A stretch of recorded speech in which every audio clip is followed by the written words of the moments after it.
Happy New Year, everybody. It is time for me to reflect upon last year, all of the books that I read, and choose 5 good ones and 5 not so good ones. It was actually difficult to come up with these lists because, and surprisingly enough, because I've been labeled very negative, I've been labeled very highly critical uh, on my YouTube life as well as my personal life, which is kind of surprising because I did put a little secret poll up here. If you guys prefer good news first or bad news first, and you guys selected good news. Now, I did not say what it was about, but I'm kind of surprised because of these labels I've been given in my life that my audience out there is they're mostly positive. So, surprise, surprise, here we are. Quick edit. The poll is just coming in. It's completely flipped. So I'm wrong. You guys are just as pessimistic as me out there. You're just as negative. So you guys want the bad news first. All right, now it is time to talk about the 5 most disappointing books that I read in 2023. Now, I don't want to be crazy negative here, even though I know a lot of you out there love it when I rant. So I'll try to be as constructive as I can because I'm a writer, and a lot of times I think I do these reviews. They're mostly for myself. It's in a selfish way. It's because I love stories so much. I love studying it, and reviewing books really helps you kind of articulate and discover what you like and don't like about writing, and hopefully apply it to your own work. And so that's why I love reading so much. It's not only an escape or a learning experience or a vicarious experience, but it's a way to get better at my craft. These books, they were difficult to choose. Both the ones that disappointed me, both the ones that I really loved. And I'm happy to say that I liked more books that I did not like. And in fact, I don't think all year I had a quitting video, meaning I never quit a book. I finished every damn one I started. Well, that's not quite true. Inherent Vice. I did not finish Inherent Vice 3 long. Anyway, scratch that. All right. Anyway, with that said, I'm going to try to frame this in the most positive way because I know how difficult it is to write a book, so I don't want to completely shit on everybody. But speaking of the worst books I read, let's start. So number 5 is going to be The Vor by Bryan Catlin, a man who has also passed, unfortunately. So this book I also dedicated a read along to. I think I saw the cover. Before I knew about the book, I saw the cover. It's a beautifully designed cover. It's white with this kind of a cycle of the moon, black and white. Great stuff. This was chosen as a read along, so I read it very carefully. I think it's like 8 episodes or maybe 10 episodes. It's a lot of episodes. It's kind of a longer book. Incredibly imaginative, but this really is an example of someone who cares more about setting and atmosphere than actually telling a story.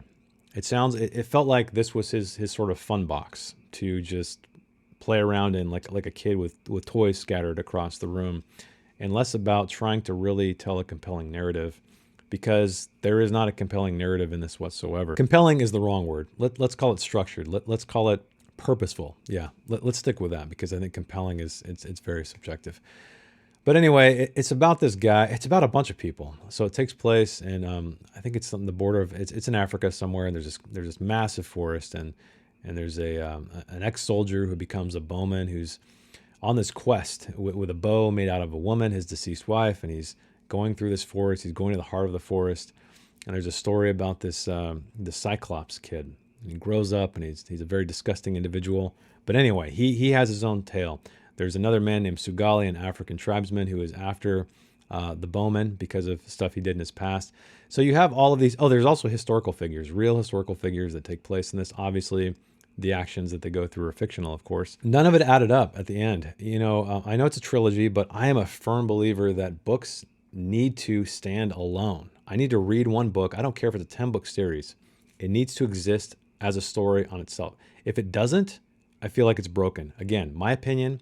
I know plenty of you fantasy readers out there love to just have these intro novels for whatever reason, but that's not me. I need a complete arc. This one did not have one.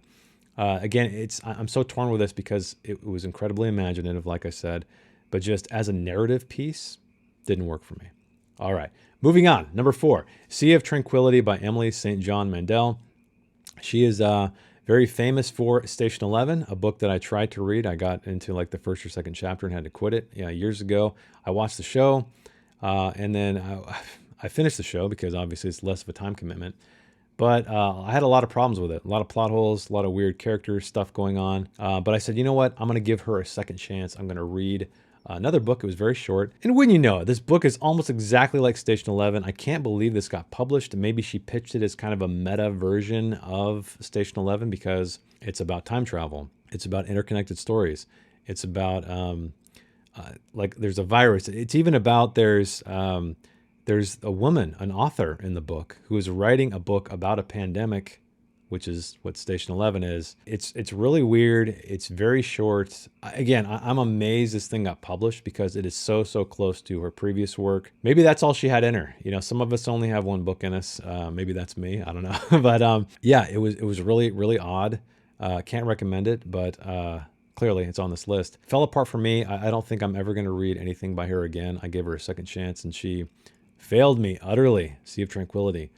Don't recommend it. Number 3 is going to be The Vessel by Adam Neville, another read-along book club book. Now, it was written in such a way where you could, of course, you could follow along. It wasn't like a scattered narrative like The Vor or even Sea of Tranquility, but he was doing an experiment. So I will give him credit because I always give people credit when they're trying to do something experimental, even if it doesn't work, because if we're trying to do the same bullshit over and over and over again, it gets boring. I love experiencing things that I have not experienced before, even if it's like little tweaks.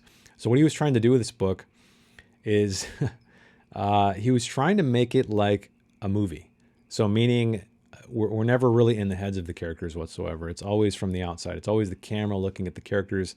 One might argue that's an omniscient POV. That really wasn't the part that bothered me. It just was the construction of the story itself. It wasn't compelling whatsoever. It's about this woman.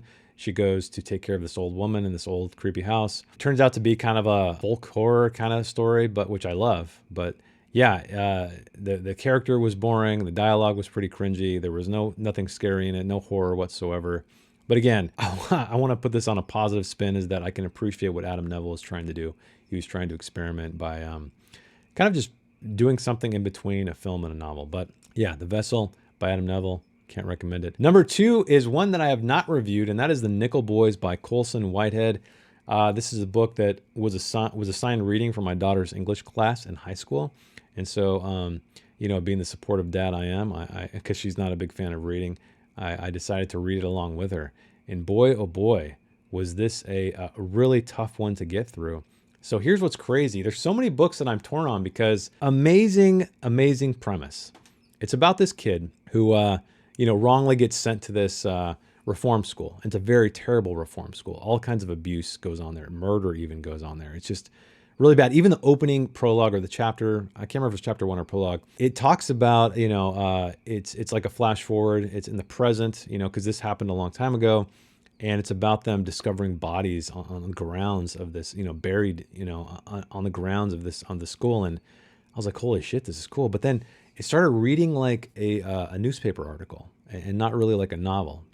And it's funny, my daughter really articulated it well, I think, because, of course she doesn't study writing craft, but even she was kind of, she's like, why don't I get this? It's like, she said, it's not very visual. And I think that's the best way to describe it. So the way I like to read books, and I would argue the way most people like to read fiction, is they like to be able to picture what's going on, right? They like to visualize it as a film. This book was often, I would say more often than not, written that way. It was written in a very reporting style, and maybe that was purposeful. But the problem with that is that you could never get invested with anybody. My eyes would glaze over. I can't stand reading nonfiction most of the time unless it's a topic that I'm incredibly interested in. And yeah, I don't know. This one, I think he won the Pulitzer Prize for it or something. But yeah, could not get into it. She did not like it. I did not like it. Can't recommend this one. Stay far away. But, again, amazing premise. All right, the worst book, well, I shouldn't say the worst book. The most disappointing book I read, because I'm trying to keep it positive, I'm trying to keep it constructive, was A Witch's Sin by Daniel B. Green, the beloved goblin here on YouTube. I think he's the biggest booktuber, if I'm not mistaken. Over 500,000 subscribers, which, congratulations. That's an awesome achievement. But this book needed a lot of work. He really needed a great editor. He did not have a great editor. He did hire an editor. I did find a mention of an editor, but there were so many structural things. Really, I think that's the biggest problem with it, is that he was making a lot of amateur mistakes when it comes with sentence construction, scene construction, just the overall novel construction. It feels like he doesn't have a great grasp on just narrative design in general. It sucks because I wanted his stuff to be cool. I remember when his first book came out, I was excited because, I was hoping that all of these books he's read and all of the reviews, he's made, he's learned some things from all of the greats. He's been able to, like I said, doing book reviews is a learning experience for me. So I was hoping he gleaned all of this stuff from these people, but alas, he did not. When you're putting something out there, you really need to make it your best. That's how I feel. Now, again, it's not about the spelling. It's not like I find a bunch of typos or anything like that. It's just about how to telegraph a story, right? There's an art to it. And you need to put the time in. You need to not just sit down and write something. You need to study, have an editor, a real editor look at your work, a good editor. Have some peers who are well-versed in writing, hopefully. Because a lot of times people who are just readers, granted, their opinion is important because most of the people who are going to read your book are going to be readers. You need people to know something about writing to read your stuff. And if you're putting your stuff out there without hiring an editor, that is the worst thing you can do. Absolute worst thing you can do because of this, right? Because of this reason. Someone like me is going to read this book and just it's oozing with amateurish writing. And it's unfortunate, like I said, because I really wanted him to succeed. I wanted him to get better. It doesn't seem like his books are getting any better. He's released 3 anyway. I cannot stress this enough. Hire an editor. Think of it as an education, right? So if it costs you $1,000, $2,000, whatever it is, I've dumped so much money into editors and I've not even come close to making that money back. But it's been an education for me. I cherish all of the negativity, not negativity, all of the constructive feedback I've gotten from these people. I've learned a lot. I've learned good editors from bad editors as well, or editors that are great for me and editors that are not great for me. If you're an independent author out there listening, don't hire a Fiverr person, okay?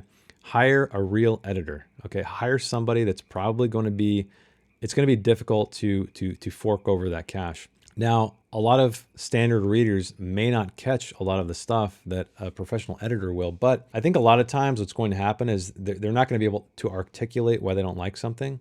They are going to just say, I didn't really like it that much, because there's so much to writing craft. It's not just good grammar. It's not just following a structure. It's characterization. It's metaphor. It's subtext. It's sentence construction. It's the cinematography of writing. It's all of these things I always talk about. And you need a good editor, okay? I can't stress that enough. Daniel Green needs a great editor. He can afford one. I know he can. He ran a massive Kickstarter, made, $300,000 or whatever it was. There's no excuse. No fucking excuse for this. It's a cyberpunk novel. I didn't even talk about what it was about. I don't think it really matters because I don't think you should read it. It's not worth your time. And I really hope he gets better. We'll see where he goes with his next book. But let's move on to the top 5 best books that I read in 2023. Number 5 is going to have to go to The Passenger by Cormac McCarthy. The great Cormac McCarthy, a man that I am constantly in awe of.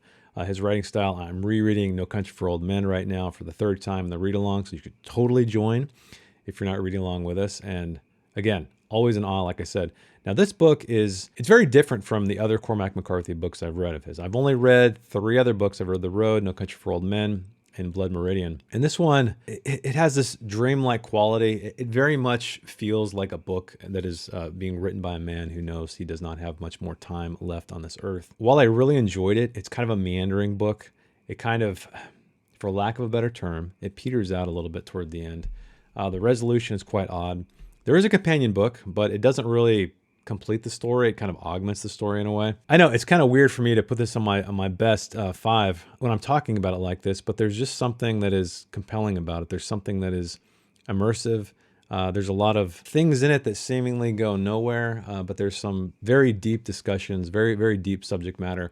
In fact, I had a great conversation with Carol Wainwright here on my channel, also known as The Falcon Reads, who has a much deeper understanding of Cormac McCarthy than I do. So I highly recommend you to check out that conversation, but I also did do a formal review here. So let's move on. What is number 4? Well, number 4 is The Real Story by Stephen R. Donaldson, a book that I did dedicate an entire read along to. So not only did I review it, but I read along the entire book. I think it's about 5 or 6 episodes. No, 4 episodes, I think. Anyway, this one caught me by surprise. I knew of Stephen R. Donaldson. I did not know of this series whatsoever. This was chosen for a read-along book, not by me, not suggested by me, because again, I had no knowledge of it. But I'll tell you right now, There's a lot of controversy around this book, around violence toward women, especially brutal sexual violence toward women. I'm not going to say the word so I don't get banned here on YouTube. Aside from that, that's not really how the book starts. The book starts in such a beautifully 80s sci-fi way. It's the kind of science fiction that I miss, that I love, that I rarely see anymore in fiction. And that is kind of like that blue collar sci-fi. It's very gritty.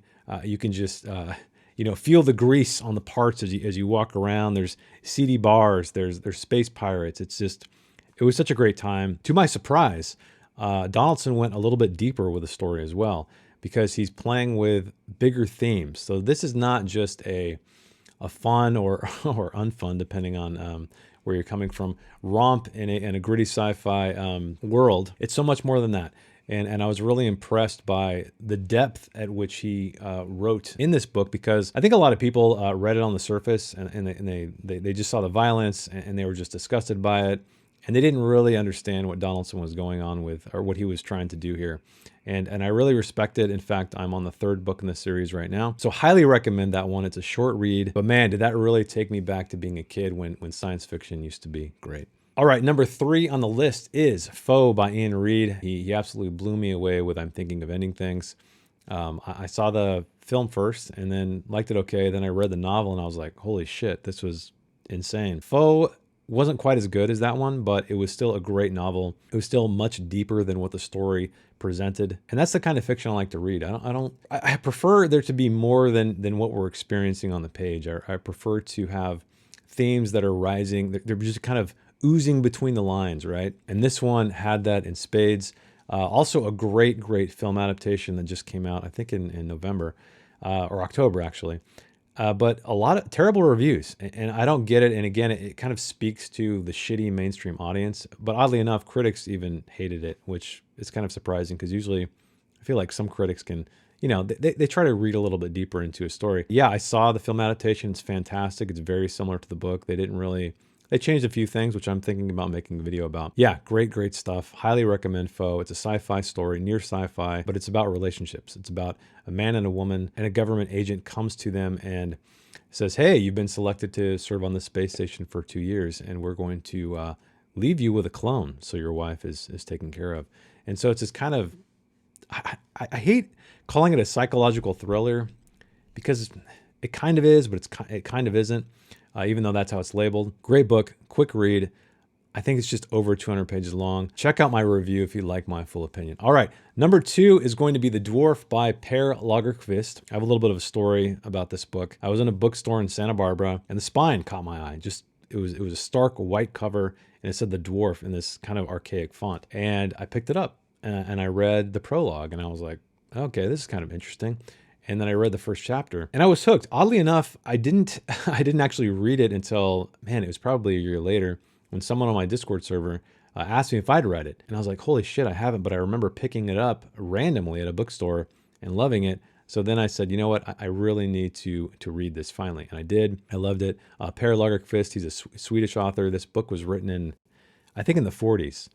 So there's a lot of, war undertones in it, but it's about a dwarf, and he's serving in a court to a prince, and he's a very evil man. It's very reminiscent of Tyrion Lannister from Game of Thrones.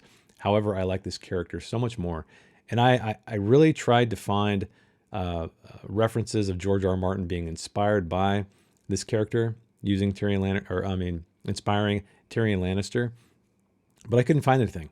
And it's really fucking weird that I couldn't find anything, because the characters are so alike in almost every way, except, well, I'm not going to spoil it for you, but I did like this character more than I did Tyrion Lannister. Highly recommend this book. It's a beautiful character study. Well, maybe beautiful is the wrong word, but it's a very ugly character study. But go check it out, and also check out my review down in the description below. Number 1, the best book I read all year is Boy's Life by Robert McCammon. Now, I am a sucker for coming-of-age stories. I wrote one myself. And this one, man, it really hit me. I remember when I worked at Barnes & Noble back when I was around 25 years old, so 20 years ago, a long time ago. One of the booksellers there, one of the assistant managers, he mentioned this book. He said it was really great. I was kind of daunted. It's a longer book. I never got around to it until, last year, which is kind of crazy. And this is going to sound stupid, but isn't it always funny how these stories exist? Another one that was the same way that I didn't pick up for a long time is Hyperion by Dan Simmons, another book that I ended up really loving. It's crazy to me that these stories they exist there. They're waiting for you. And I know this sounds stupid as hell. But to know that this great story, has been sitting there on that shelf for 20 years, waiting for me to pick it up and finally read it, I'm so glad I did. I listened to most of it on audiobook, and fantastic performance. It was one of the easiest audiobooks to follow. It was kind of my commute read. I did read some of it on ebook, though. What a masterfully written novel. It's very accessible. It captures just this feeling. So it takes place in the 60s. It's about this man reflecting back on his life as a boy, as a child of about, I think, 10 or 12, something like that. Kids on a bike age, we all experienced that. Well, I hope you experienced that out there. But he captured it so well. So I grew up in the 80s and the 90s, and this takes place in the 60s, but I didn't feel that disconnect. I felt just as nostalgic for this as I did.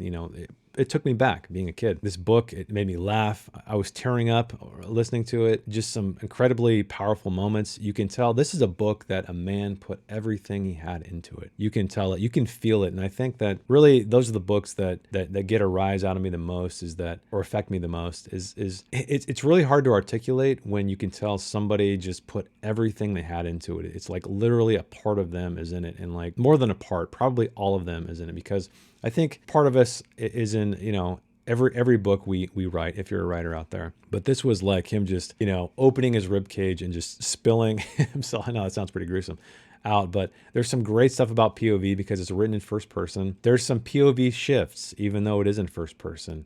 And there's kind of a magical realism quality to it. It's a beautiful story. I would say it's a perfect book in my eyes.